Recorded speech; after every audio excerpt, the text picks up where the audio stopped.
नमः पार्वती पतये हर हर महादेव।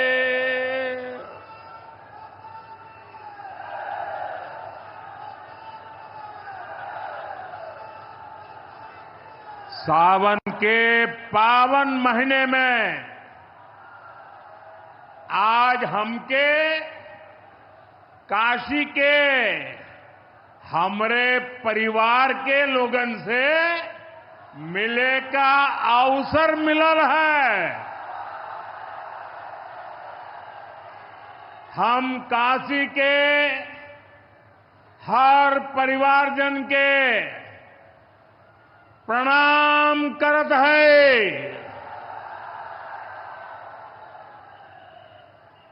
यूपी के मुख्यमंत्री योगी आदित्यनाथ जी, डिप्टी सीएम केशव प्रसाद मौर्य जी,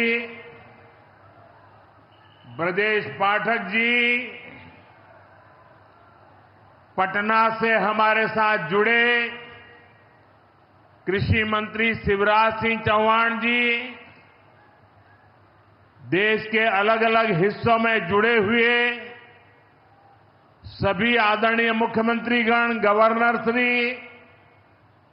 मंत्रीगण, यूपी सरकार के मंत्रीगण, यूपी भाजपा अध्यक्ष भूपेंद्र सिंह चौधरी जी, सभी विधायक एवं जनप्रतिनिधिगण और मेरे प्यारे किसान भाइयों और बहनों, और विशेष रूप से काशी के मेरे मालिक जनता जनार्दन,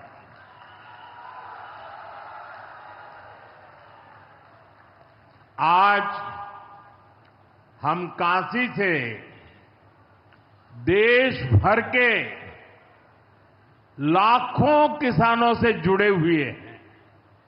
सावन का महीना हो, काशी जैसा पवित्र स्थान हो और देश के किसानों के साथ जुड़ने का अवसर हो, इससे बड़ा सौभाग्य क्या हो सकता है।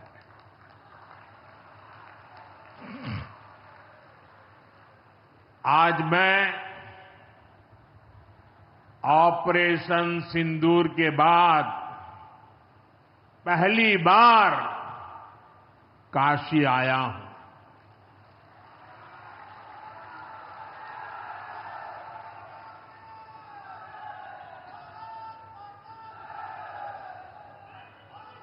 जब 22 अप्रैल को पहलगाम में आतंकी हमला हुआ था, 26 निर्दोष लोगों की इतनी बेरहमी से हत्या कर दी गई। उनके परिवार की पीड़ा, उन बच्चों का दुख, उन बेटियों की वेदना, मेरा हृदय बहुत तकलीफ से भर गया था। तब मैं बाबा विश्वनाथ से यही मना रहा था कि सभी पीड़ित परिवारों को ये दुख सहने की हिम्मत दे। काशी के मेरे मालिकों, मैंने अपनी बेटियों के सिंदूर का बदला लेने का जो वचन दिया था,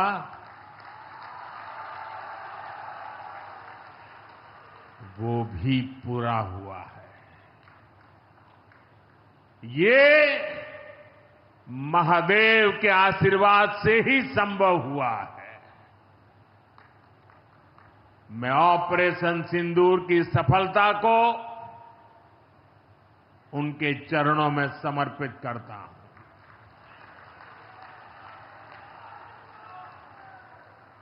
साथियों,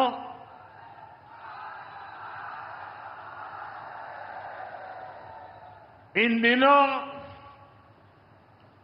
जब काशी में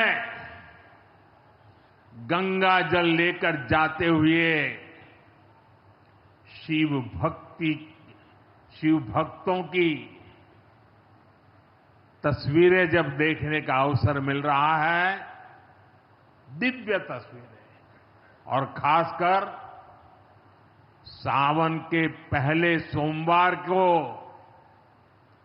जब हमारे यादव बंधु बाबा का जलाभिषेक करने निकलते थे, गौरी केदारेश्वर से कंधे पर गंगा जल लेकर यादव बंधुओं का समूह, कितना मनोरम दृश्य होता है। डमरू की आवाज,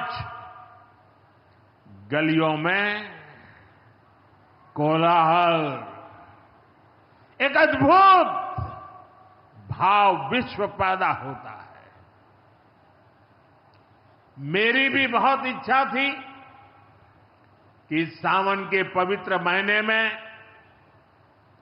बाबा विश्वनाथ और मार्कंडेय महादेव के दर्शन करूं, लेकिन मेरे वहां जाने से महादेव के भक्तों को असुविधा न हो, उनके दर्शन में बाधा न पड़े, इसलिए मैं आज यहीं से भोलेनाथ और मां गंगा को प्रणाम कर रहा हूं।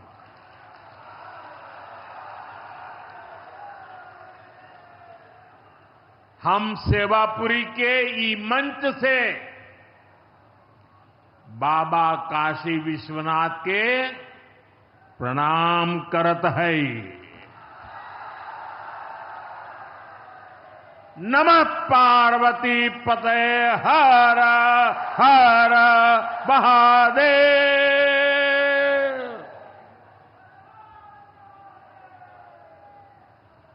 साथियों, कुछ दिनों पहले मैं तमिलनाडु में था। मैं वहां 1000 साल पुराने एक ऐतिहासिक मंदिर गया था, गंगईकोंडा चोलापुरम मंदिर। ये मंदिर देश की शैव परंपरा का एक प्राचीन केंद्र है। ये मंदिर हमारे देश के महान और प्रसिद्ध महान राजा राजेंद्र चोल ने बनवाया था। राजेंद्र चोल ने उत्तर भारत से गंगा जल मंगवाकर उत्तर को दक्षिण से जोड़ा था। 1000 साल पहले अपनी शिव भक्ति और शैव परंपरा के जरिए राजेंद्र चोल ने एक भारत श्रेष्ठ भारत का उद्घोष किया। आज काशी तमिल संगमम जैसे प्रयासों के जरिए हम उसे आगे बढ़ाने का एक नम्र प्रयास कर रहे हैं। और मैं जब अभी गंगईकोंडा चोलापुरम गया तो मेरे लिए बहुत संतोष की बात है कि 1000 साल बाद आपके आशीर्वाद से मैं भी गंगा जल लेकर वहां गया था। मां गंगा के आशीर्वाद से बहुत ही पवित्र माहौल में वहां पूजा संपन्न हुई। गंगा जल से वहां जलाभिषेक करने का सौभाग्य प्राप्त हुआ। साथियों, जीवन में ऐसे अवसर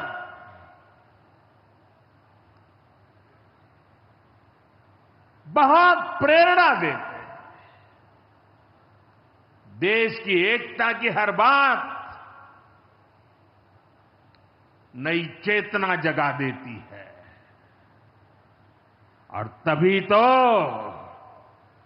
ऑपरेशन सिंदूर सफल होता है।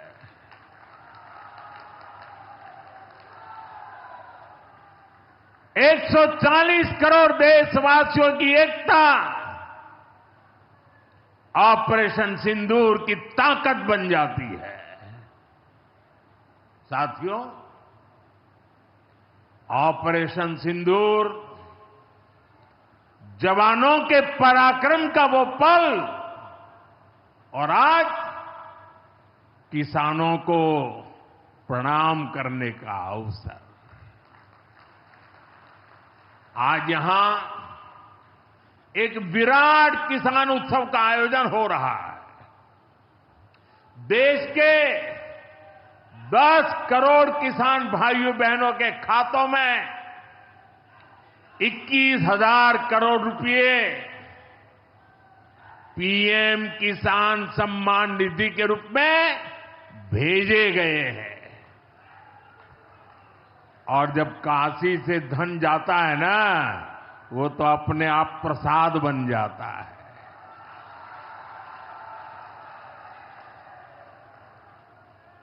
21,000 करोड़ रुपया किसानों के खाते में जमा। साथियों, आज यहां भी 2,000 करोड़ रुपए से ज्यादा की विकास परियोजनाओं का लोकार्पण और शिलान्यास भी हुआ है। बाबा के आशीर्वाद से काशी में विकास की अविरल धारा मां गंगा के साथ साथ आगे बढ़ रही है। मैं आप सभी को, देश के किसानों को बहुत बहुत बधाई देता हूं। अभी कुछ ही दिन पहले काशी में सांसद टूरिस्ट गाइड प्रतियोगिता भी आयोजित की गई थी। यानी स्पर्धा के द्वारा स्किल डेवलपमेंट, स्वयं प्रयास से स्किल डेवलपमेंट,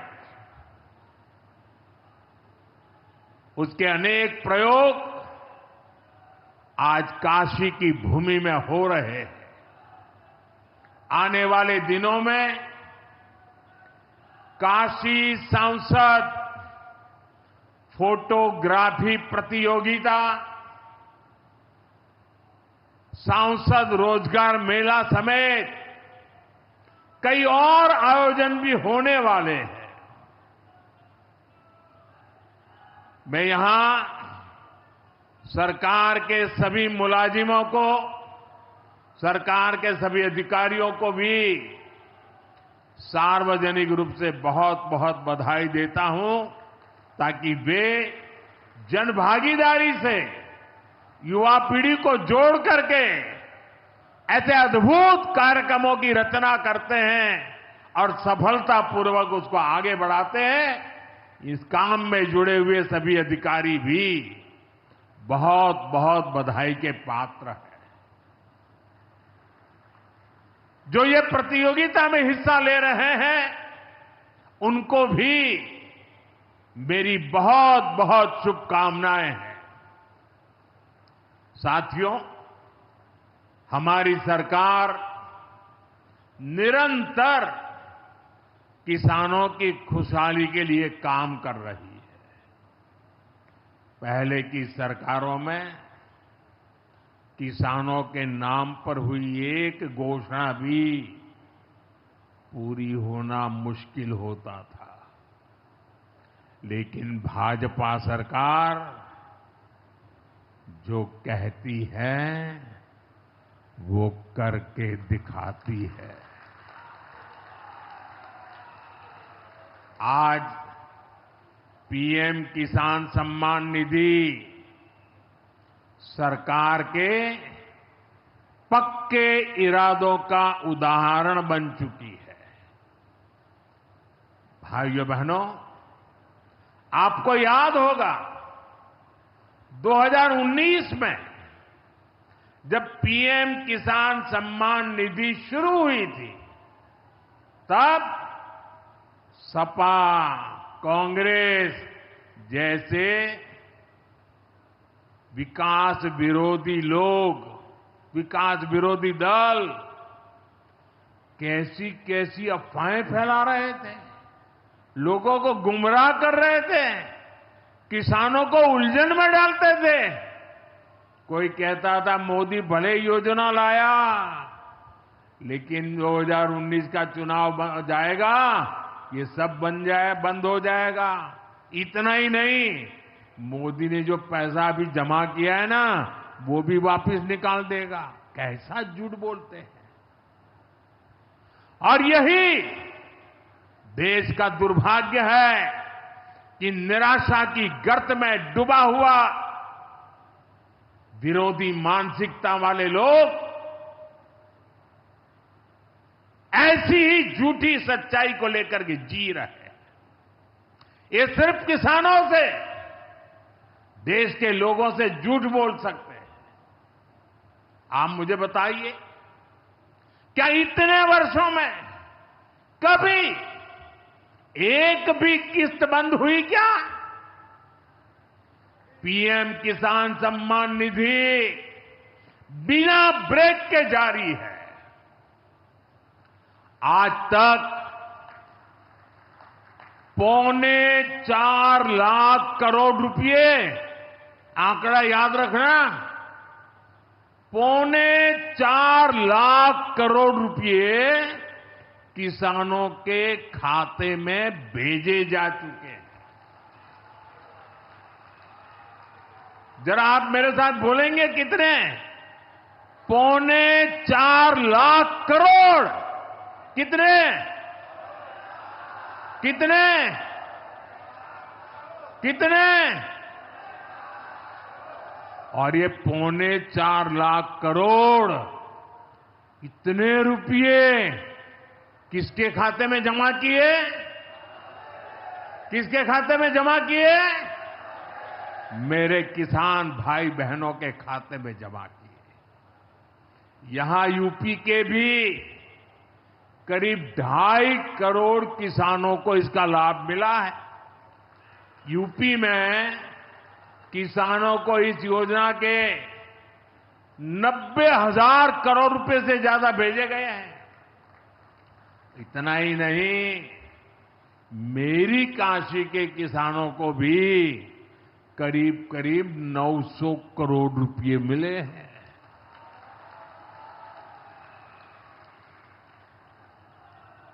आपने ऐसा सांसद चुना कि आपके खाते में 900 करोड़ रुपया आया है। और इससे बड़ी बात, बिना किसी कट कमीशन के, कोई बिचौलिया नहीं, कोई कट नहीं, कोई कमीशन नहीं, कोई पैसे की हेरा फेरी नहीं, सीधे ये पैसे किसानों के खाते में पहुंचे हैं।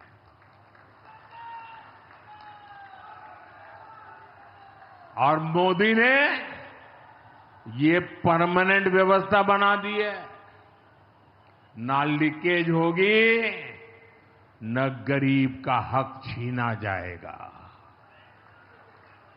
साथियों, मोदी के विकास का मंत्र है, जो जितना पिछड़ा उसे उतनी ज्यादा प्राथमिकता। जो जितना पिछड़ा उसे ज्यादा प्राथमिकता। इस महीने केंद्र सरकार ने एक और बड़ी योजना को मंजूरी दी है। इसका नाम है प्रधानमंत्री धन धान्य कृषि योजना। इस योजना पर 24,000 करोड़ रुपए किसानों के कल्याण के लिए, कृषि व्यवस्था के लिए, कृषि विकास के लिए 24,000 करोड़ रुपए खर्च किए जाएंगे। देश के ऐसे जिले जो पिछली सरकारों की गलत नीतियों के कारण विकास की राह में पिछड़ गए, पिछड़े रह गए, जो कृषि उत्पादन भी कम हो रहा है, जहां किसानों की आमदनी भी कम है, अरे कोई पूछने वाला नहीं था, उन जिलों पर प्रधानमंत्री धन धान्य कृषि योजना का फोकस होगा। इससे यूपी के भी लाखों किसानों को फायदा होगा। साथियों, किसानों के जीवन में बदलाव के लिए, उनकी आय बढ़ाने के लिए, खेती पर होने वाला खर्च कम करने के लिए एनडीए सरकार पूरी शक्ति से काम कर रही है, पूरी ताकत लगा रही है। हम बीज से बाजार तक किसानों के साथ खड़े हैं। खेतों तक पानी पहुंचे, इसके लिए देश में लाखों करोड़ रुपए की सिंचाई योजना चलाई जा रही है। साथियों, किसानों के सामने एक बड़ी चुनौती मौसम की होती रही है। कभी ज्यादा बारिश हो गई, कभी ओला गिर गया, पाला पड़ गया। किसानों को इससे सुरक्षा देने के लिए पीएम फसल बीमा योजना शुरू हुई। इस योजना के तहत, यह आंकड़ा भी याद रखिए, इस बीमा योजना के तहत अब तक 2.25 लाख करोड़ रुपए, 2.25 लाख करोड़ रुपए से ज्यादा का क्लेम किसानों को दिया जा चुका है। बीमा के माध्यम से 2.25 लाख करोड़ रुपया, कितना बताएंगे? कितना? 2.25 लाख करोड़ रुपया। साथियों, हमारी सरकार यह भी सुनिश्चित कर रही है कि आपको आपकी फसल की सही कीमत मिले। इसके लिए फसलों की एमएसपी में रिकॉर्ड वृद्धि हुई है। धान और गेहूं जैसी प्रमुख फसलों की एमएसपी भी बढ़ाई गई है। आपकी उपज सुरक्षित रहे, इसलिए सरकार देश में हजारों नए गोदाम भी बनवा रही है। भाइयों बहनों, हमारा जोर कृषि अर्थव्यवस्था में महिलाओं की भागीदारी बढ़ाने पर भी है। हम लखपति दीदी अभियान चला रहे हैं। हमारा लक्ष्य देश में 3 करोड़ लखपति दीदी बनाने का है। 3 करोड़ लखपति दीदी। ये सपा वाले तो ये आंकड़ा सुनकर के ही साइकिल लेके भाग जाएंगे। अब तक 1.5 करोड़ से ज्यादा लखपति दीदी भी बन चुकी है। 3 करोड़ का लक्ष्य में से आधा काम पूरा कर लिया। 1.5 करोड़ गांव में काम करने वाली गरीब परिवार की, किसान परिवार की हमारी बहनें, 1.5 करोड़ बहनें लखपति दीदी बन जाए, ये बहुत बड़ा काम हो रहा है। सरकार के ड्रोन दीदी अभियान ने भी लाखों बहनों की आय बढ़ाई है। साथियों, हमारी सरकार कृषि से जुड़ी आधुनिक रिसर्च को खेतों तक पहुंचाने में भी जुटी है। इसके लिए मई और जून के महीने में खास तौर पर विकसित कृषि संकल्प अभियान चलाया गया। लैब से लैंड के मंत्र के साथ 1.25 करोड़ से अधिक किसानों से सीधा संवाद किया गया। हमारे देश में माना गया है और यह व्यवस्था भी है कि कृषि ये राज्य का विषय है और सही भी है, लेकिन उसके बावजूद भी भारत सरकार को लगा, एनडीए सरकार को लगा, मोदी सरकार को लगा कि भले विषय राज्य का हो, राज्य करे, कर पाए न कर पाए, बहुत से राज्य जो नहीं कर पाते हैं,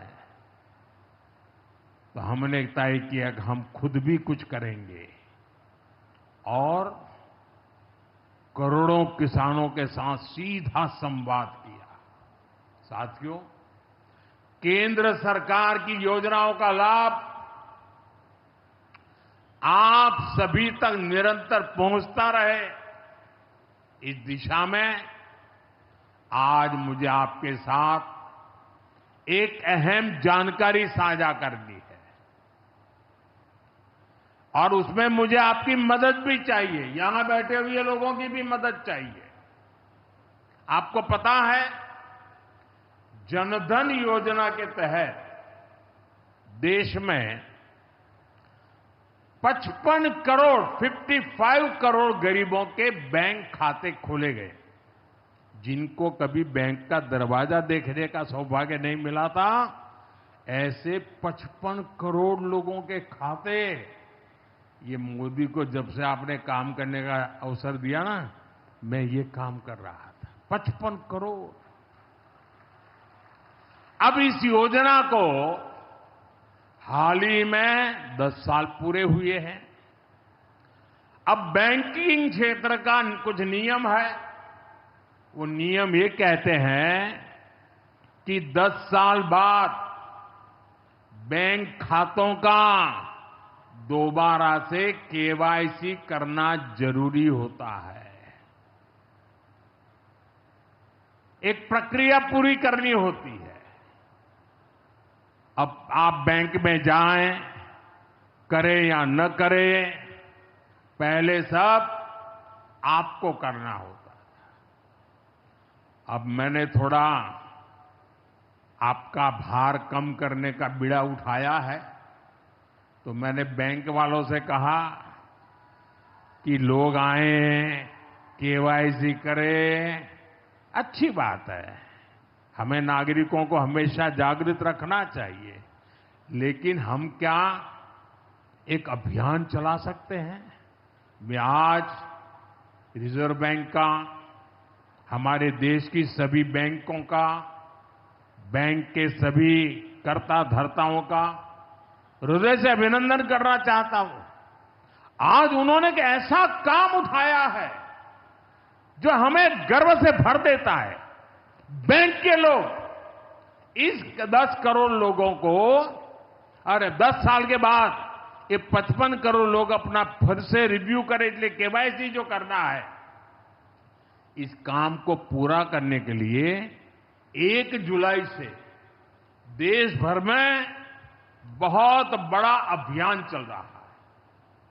हमारे बैंक स्वयं हर ग्राम पंचायत तक पहुंच रहे हैं, वहां पर जाकर के मेला लगाते हैं। अब तक ऐसी करीब 1 लाख ग्राम पंचायत में बैंक अपने कैंप, अपना मेला लगा चुके हैं। लाखों लोगों ने दोबारा अपना केवाईसी भी करा लिया है और ये अभियान आगे भी चलने वाला है। मैं ऐसे हर साथी जिसका जनधन खाता है उससे आग्रह करूंगा कि वो फिर से अपना केवाईसी जरूर करा ले। साथियों, ग्राम पंचायतों में बैंक जो स्पेशल कैंप लगा रहे हैं, अभी भी लाखों पंचायतों का काम जारी है। मैं समझता हूं कि इन कैंप का फायदा उठाना चाहिए और उसके कई फायदे हैं।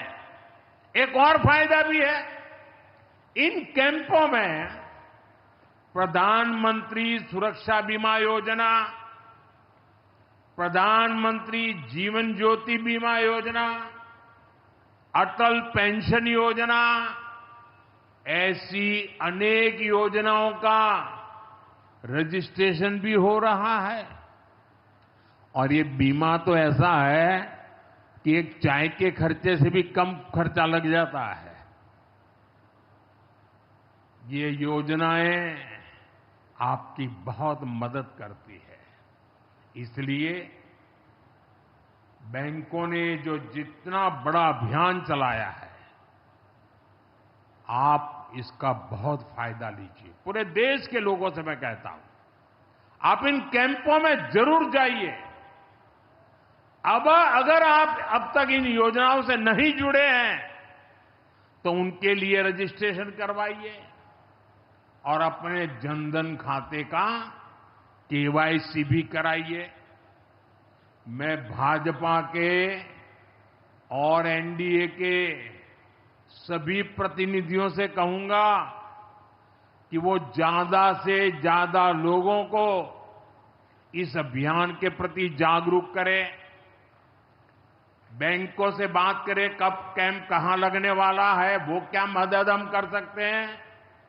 हम सामने से होकर बैंकों के इतने बड़े काम में हाथ बटाएं, उनको मदद करें और ज्यादा से ज्यादा लोगों को, जहां भी कैंप लगता है उस इलाके के लोगों को इस अभियान से जोड़े। साथियों, आज महादेव की नगरी में विकास और जन कल्याण के इतने काम हुए। शिव का अर्थ ही होता है, शिव का मतलब ही है कल्याण। लेकिन शिव का एक रूप और भी है। शिव का एक रूप तो कल्याण है, शिव का दूसरा रूप है रुद्र रूप। सामने जब आतंक और अन्याय होता है तब हमारे महादेव रुद्र रूप धारण करते हैं।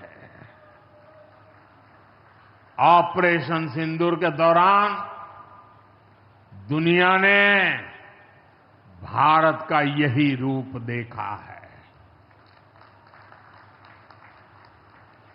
भारत पर जो वार करेगा वो पाताल में भी नहीं बचेगा।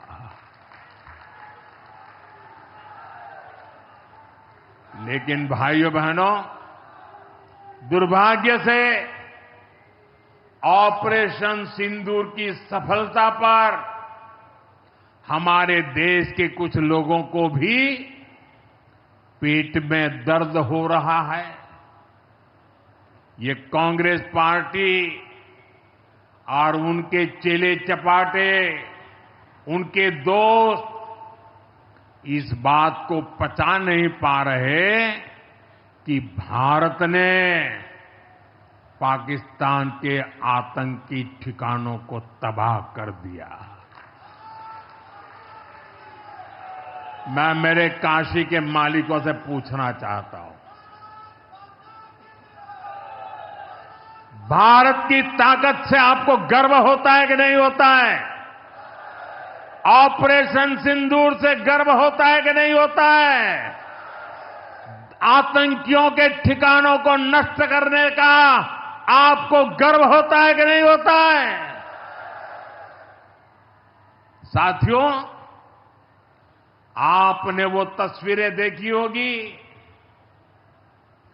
कैसे हमारे ड्रोन्स, हमारे मिसाइल्स ने सटीक वार करके आतंक के हेडक्वार्टर्स को खंडहर बना दिया।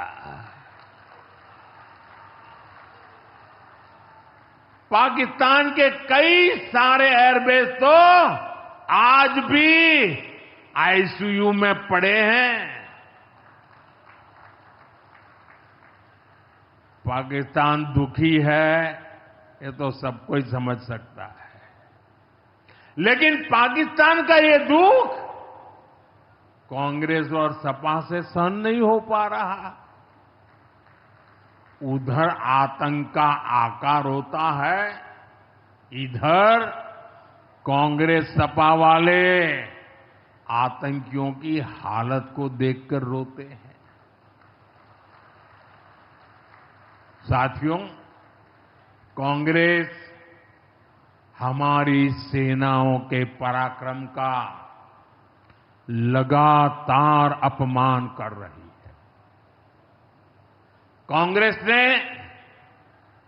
ऑपरेशन सिंदूर को तमाशा कहा है। आप मुझे बताइए, सिंदूर कभी भी तमाशा हो सकता है क्या? हो सकता है क्या? क्या सिंदूर को तमाशा कोई कह सकता है? हमारी सेना का पराक्रम और बहनों के सिंदूर का बदला तमाशा कहने की ये हिम्मत, ये निर्लज्जता, भाइयों बहनों, वोट बैंक और तुष्टीकरण की इस राजनीति में ये समाजवादी पार्टी भी पीछे नहीं है। ये सपा के नेता संसद में कह रहे थे, पहलगाम के आतंकवादियों को अभी क्यों मारा? अब बताइए, क्या उनको फोन करूं क्या? सपा वालों को मारूं कि ना मारूं? कोई मुझे बताए भाई, सामान्य बुद्धि से बताए, क्या आतंकवादियों को मारने के लिए भी क्या इंतजार करना चाहिए क्या? क्या उन्हें भागने का मौका देना था क्या? ये वही लोग हैं जो यूपी में जब सत्ता में थे तब आतंकवादियों को क्लीन चिट देते थे, बम धमाके करने वाले आतंकियों से मुकदमे वापस लेते थे। अब उन्हें आतंकवादियों के मारे जाने पर परेशानी हो रही है। इन्हें ऑपरेशन सिंदूर के नाम पर परेशानी हो रही है। मैं इन लोगों को काशी की धरती से कहना चाहता हूं, ये नया भारत है।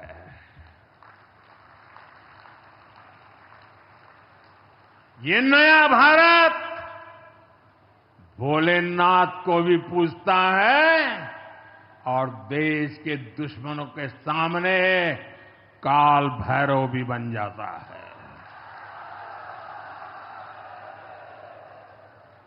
साथियों, ऑपरेशन सिंदूर के दौरान भारत के स्वदेशी हथियारों की ताकत पूरी दुनिया ने देखी है। हमारे एयर डिफेंस सिस्टम, हमारी स्वदेशी मिसाइलें, स्वदेशी ड्रोन्स, इन्होंने आत्मनिर्भर भारत की ताकत को साबित किया है। खासकर हमारी ब्रह्मोस मिसाइलें, इनकी दहशत भारत के हर दुश्मन के भीतर भर गई है। पाकिस्तान में कहीं यूं ही ब्रह्मोस आवाज आ जाए ना तो नींद नहीं आती। मेरे प्यारे भाई बहनों, मैं यूपी का सांसद हूं। यूपी के सांसद के नाते मुझे खुशी है कि वो ब्रह्मोस मिसाइलें हमारे यूपी में भी बनेगी।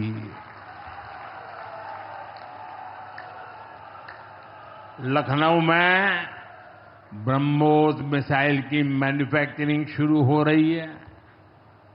यूपी डिफेंस कॉरिडोर में भी कई बड़ी डिफेंस कंपनियां अपने प्लांट लगा रही है। आने वाले समय में यूपी में बने हथियार, हिंदुस्तान के हर भाग में बने हथियार भारतीय सेनाओं की ताकत बनेंगे। मुझे साथियों बताइए, जब ये आत्मनिर्भर सैन्य शक्ति की बात सुनते हैं, आपको गर्व होता है कि नहीं होता है? जरा पूरी ताकत से हाथ ऊपर करके बताइए, आपको गर्व होता है कि नहीं होता है? गर्व होता है कि नहीं होता है? बोले हर हर महादेव। अगर पाकिस्तान ने फिर कोई पाप किया तो यूपी में बनी मिसाइलें आतंकियों को तबाह कर देगी। साथियों, आज यूपी इतनी तेज गति से औद्योगिक विकास कर रहा है। देश और दुनिया की बड़ी बड़ी कंपनियां यहां निवेश कर रही हैं। इसके पीछे भाजपा सरकार की विकासपरक नीतियों की बड़ी भूमिका है। सपा के समय में यूपी में अपराधी बेखौफ थे और निवेशक यहां आने से भी डरते थे, लेकिन भाजपा की सरकार में अपराधी में खौफ है और निवेशक यूपी के भविष्य में भरोसा देख रहे हैं। मैं विकास की इस रफ्तार के लिए यूपी सरकार को बधाई देता हूं। साथियों, मुझे संतोष है कि काशी में विकास का महायज्ञ लगातार जारी है। आज शुरू हुए रेल ओवरब्रिज, जल जीवन मिशन से जुड़े प्रोजेक्ट, काशी के स्कूलों का नवनिर्माण कार्य, होम्योपैथिक कॉलेज का निर्माण, मुंशी प्रेमचंद की विरासत को सहेजना, ये सारे काम भव्य काशी, दिव्य काशी, समृद्ध काशी और मेरी काशी के निर्माण को गति देंगे। यहां सेवापुरी में आना भी सौभाग्य से ही होता है। ये मां कालका देवी की ड्योढ़ी है। मैं यहां से मां कालका के चरणों में वंदन करता हूं। मुझे खुशी है कि मां कालका धाम का हमारी सरकार ने सुंदरीकरण कर उसे और भव्य बना दिया है। मंदिर तक आना जाना भी आसान हो गया है। सेवापुरी का इतिहास क्रांति का इतिहास रहा है। स्वतंत्रता संग्राम में यहां के अनेकों लोगों ने भागीदारी की थी। यही वो सेवापुरी है जहां महात्मा गांधी की कल्पना साकार हुई। यहां घर घर महिला पुरुष के हाथों में चरखा हुआ करता था। और सहयोग देखिए, अब चांदपुर से भदोई रोड जैसे प्रोजेक्ट से काशी के बुनकरों के साथ भदोही के बुनकर भी जुड़ रहे हैं। इसका लाभ बनारसी सिल्क के बुनकरों को भी होगा और भदोही के कारीगरों को भी होगा। साथियों, काशी बौद्धिक जनों की नगरी है। आज जब हम आर्थिक प्रगति की बात कर रहे हैं तो मैं आपका ध्यान वैश्विक हालातों पर भी ले जाना चाहता हूं। आज दुनिया की अर्थव्यवस्था कई आशंकाओं से गुजर रही है। अस्थिरता का माहौल है। ऐसे में दुनिया के देश अपने अपने हितों पर फोकस कर रहे हैं। अपने अपने देश के हितों पर ध्यान केंद्रित कर रहे हैं। भारत भी दुनिया की तीसरी सबसे बड़ी अर्थव्यवस्था बनने जा रहा है। इसलिए भारत को भी अपने आर्थिक हितों को लेकर सजग रहना ही है। हमारे किसान, हमारे लघु उद्योग, हमारे नौजवानों के रोजगार, इनका हित हमारे लिए सर्वोपरि है। सरकार इस दिशा में हर प्रयास कर रही है, लेकिन देश के नागरिक के रूप में भी हमारे कुछ दायित्व है।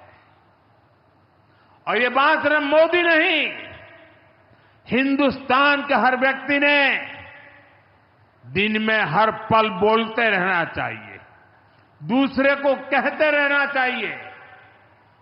जो देश का भला चाहते हैं, जो देश को तीसरे नंबर की इकोनॉमी बनाना चाहते हैं, ऐसा कोई भी राजनीतिक दल हो, कोई भी राजनेता हो, उसने अपने संकोच को छोड़ करके देश हित में हर पल, हर बार, हर जगह देशवासियों के अंदर एक भाव जगाना होगा।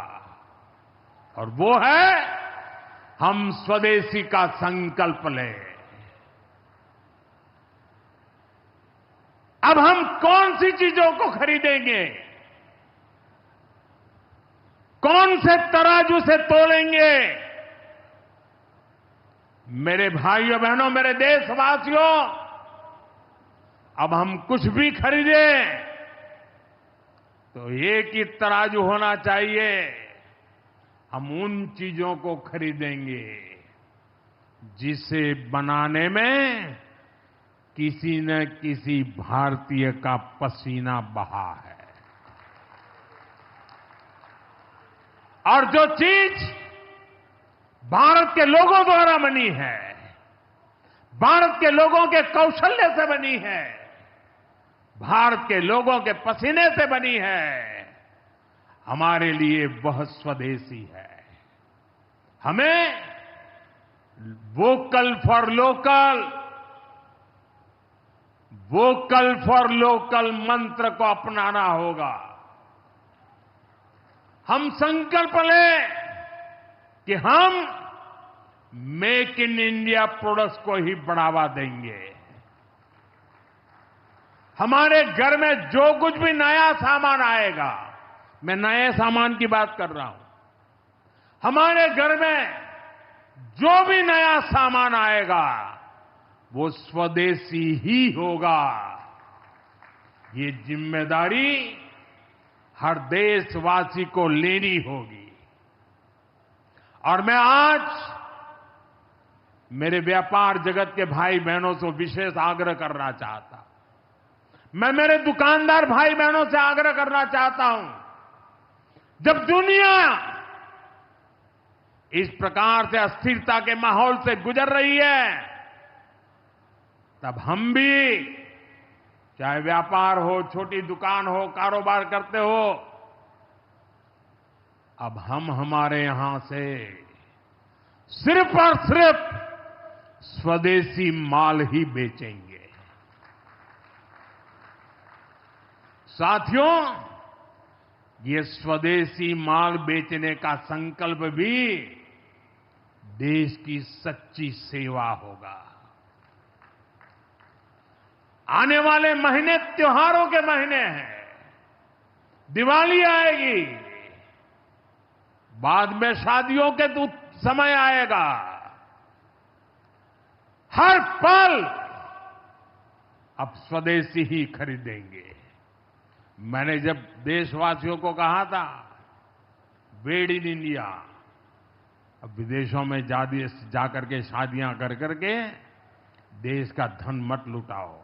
और मुझे खुशी है, कई नौजवान मुझे चिट्ठी लिखते थे कि हमारा परिवार तो विदेश में शादी करना तय किया था, लेकिन आपकी बात सुनकर के अब हमने वहां का सारा कैंसिल कर दिया, थोड़ा खर्चा भी हो गया, लेकिन अब हम भारत में ही शादी करेंगे।